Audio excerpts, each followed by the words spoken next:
many other communities, and when you have a reason for believing that you're not going to have economic success and move up the ladder, you start looking for other ways to live your life, and crime becomes one of those things you look at. Let me tell you that, Lane. Let me get Mr. Barakat back in there. Stay with me, Mr. Lane. Mr. Barakat, your take. I'll be back, Mr. Lane. Let me go to Mr. Barakat. Mr. Barakat, your take on this situation in general when we look at that.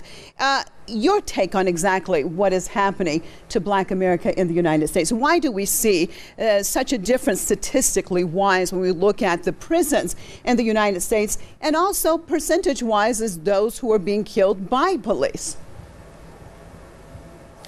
Because we have a war on the Black community, a war that was basically declared in the 1980s as part of Ronald Reagan's so-called war on drugs. It really started with Richard Nixon, but it intensified in the 1980s. We have the war on drugs, the war on crime, all of these wars, and the community right in the crosshairs of these wars have been the African American community. The result has been intensified policing, the increase in violent activities by the police, a shift in how police are trained, and a shift in the rules around the use of deadly force. The consequence of this has been these increased murders by the police, and the fact that we are more aware of them today is in fact related to what the guest referred to, the fact that we have more cameras around, and now we are able to, from time to time, to capture the horrific details of these extrajudicial killings by the police. So now people are more aware of something that's been going on for decades, as a matter of fact. So what is happening in the country right now is that more and more people are now aware of the kind of systematic oppression that the African American community has been exposed to for decades, and the incarceration rate is another reflection of that. So the incarceration rate, the increased state violence in the Black community, all add up to an ongoing war that's being waged against Black people. People are very important, and some of them were spot on. I think, you know, there's a great deal of frustration and lack of purpose in certain communities, and that leads to increased crime. When you have increased crime, you get increased police attention, which leads to tensions within that community, and sometimes it explodes out of hand. Let me go back, if I could, for just 10 seconds to my, or 30 seconds to my second reason why I think there's a real problem in the Black community, and that, you know, my colleague said that it goes back as far as Richard Nixon. I think it goes back as far as Lyndon Johnson.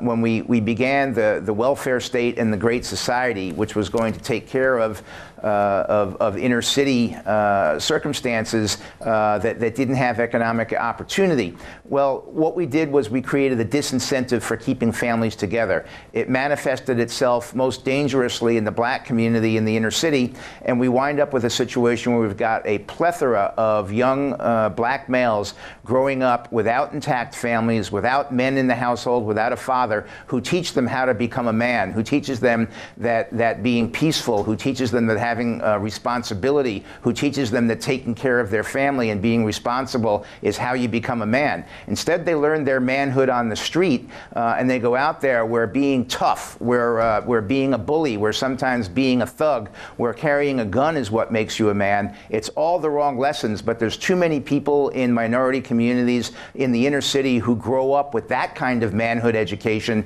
and that's what's leading to a great deal of the crime that we see focused in the Black community. All right, Mr. Barakat, your take, sir. Well, I think that of course, understand the appeal to patriarchy that our guest has conjured up again. But I think that if there's any lessons in terms of how to be violent, I think that Black people and other people have learned their lesson very well from the conduct of the American society and the American military itself.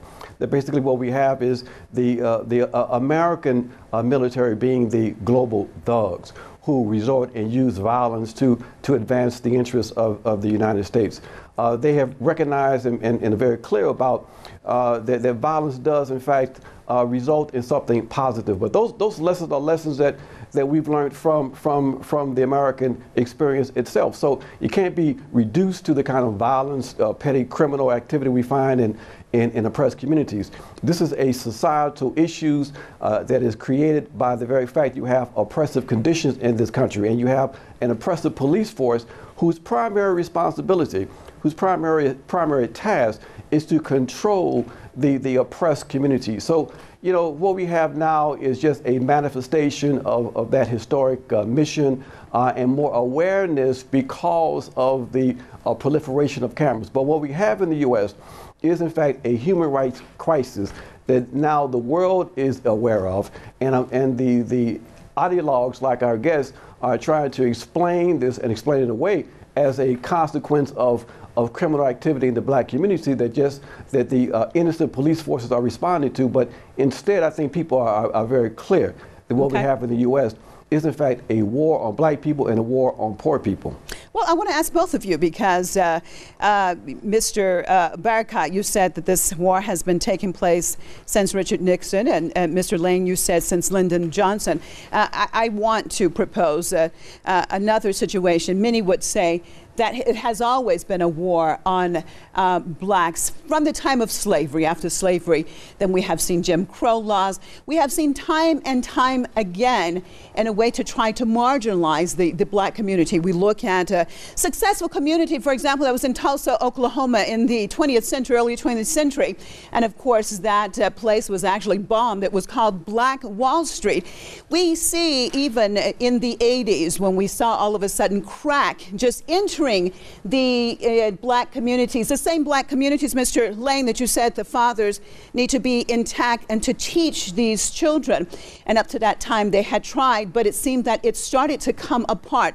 There are many that say that the infiltration of the drugs in these communities and the guns is actually exactly what the federal government wants. Otherwise, they could have controlled this. In the 80s, that saw it get out of rampant control and cause so much violence in the area in general in many different ways. Your take, sir? If I can respond to that first. Washington. I think that okay, go ahead, Atlanta. Go ahead. Well, I think that what you laid out is important, and I think when we talk about issues, for example, of criminality like drug usage, I think we need to be reminded of the fact that, for example, in the 1980s, when there was an increase in the crack cocaine phenomenon, that Gary Webb from the Sacramento Bee was able to make the connection between the increased usage of drugs and the infiltration, if you will, of drugs in the black community and the Contra War, the CIA organized Contra War in Nicaragua. And as a consequence of his reporting, of course, he committed suicide by shooting himself in the head twice.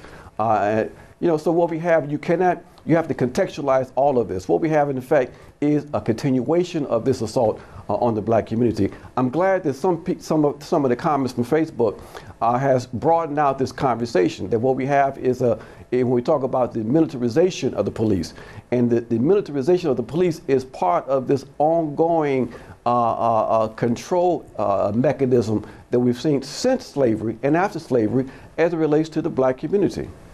And Mr. Lane, go ahead, sir, 30 seconds. Well, first of all, let me say that I found an area of 100% agreement with my colleague. I am absolutely scared by and absolutely opposed to the militarization of the police. It's unnecessary, it's oppressive, and it not only needs to be stopped, it needs to be reversed. The second thing, getting back to your original question, which was how long have we had a war on black people?